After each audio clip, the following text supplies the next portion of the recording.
Boker Tov. Boker. Nous poursuivons notre étude sur le premier chapitre de la Kabbalah de Shabbat.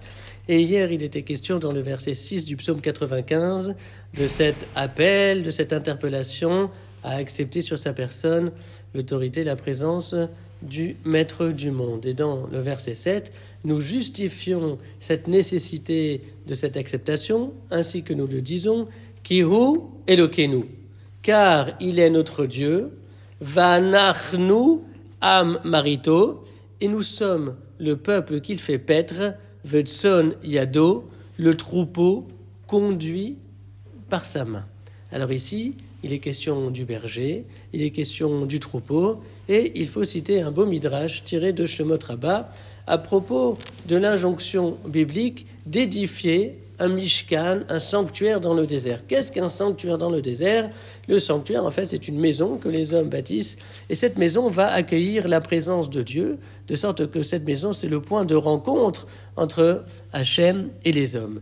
Et à propos de ce verset donc où il est dit « Va sous l'imigdash et construisez pour moi un sanctuaire », le Midrash nous dit la chose suivante. Amar Akadosh Baruch Hu a dit à son peuple « Atem Tsoni » vous êtes mon troupeau, Vani Roé, et moi, je suis le berger.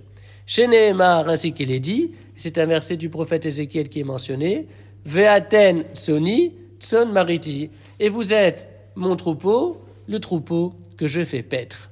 Vani Roé, Dieu poursuit, et moi je suis le berger. Chez Nehemar, ainsi qu'il est dit, et cette fois c'est le psaume 80 qui est mentionné, où David s'adresse à Dieu dans les termes suivants, Roé Israël, Azina, berger d'Israël, écoute, prête oreille à la prière et à la supplique. Et donc, Hachem poursuit, Assou dire la Roé. Construisez dire. Dire, on a l'habitude de traduire par un enclos. Construisez un enclos pour le berger. Chez Yavo veillerez etrem pour que celui-ci puisse venir faire paître le troupeau. Le car Nehemar, ainsi il est dit, va sous l'imigdash, Veshachanti betoram, construisez pour moi un sanctuaire et je résiderai parmi vous. Veshachanti betoram, parmi eux. Alors ici, il est question de dire. Dire, c'est un enclos. Et le prolongement de dire, c'est le mot dira. Dira, c'est une habitation, c'est une résidence. La dour, c'est habité. Des dayarim, ce sont des habitants. Or, à propos du Shabbat, il est dit dans la Sidra de Kitissa, Veshamru veni Israël et à Shabbat, les enfants d'Israël observeront le Shabbat, la Sot est à Shabbat, afin de célébrer le Shabbat, le Dorotam pour leur génération. Il a déjà été fait observer que le mot Dorotam est écrit de manière défective, c'est-à-dire qu'il manque le Vav après le Dalet et il manque le Vav après le Resh, de sorte que de manière allusive, on peut lire ce mot, le dire Ratam, que les enfants d'Israël observent le Shabbat et qu'ils célèbrent le Shabbat comme étant leur habitation, comme étant le lieu de leur résidence, car qu'est-ce que le Shabbat finalement ?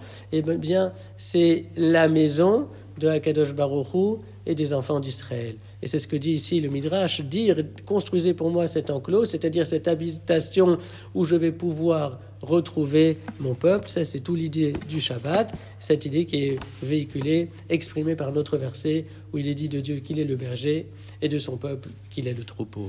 Ouais,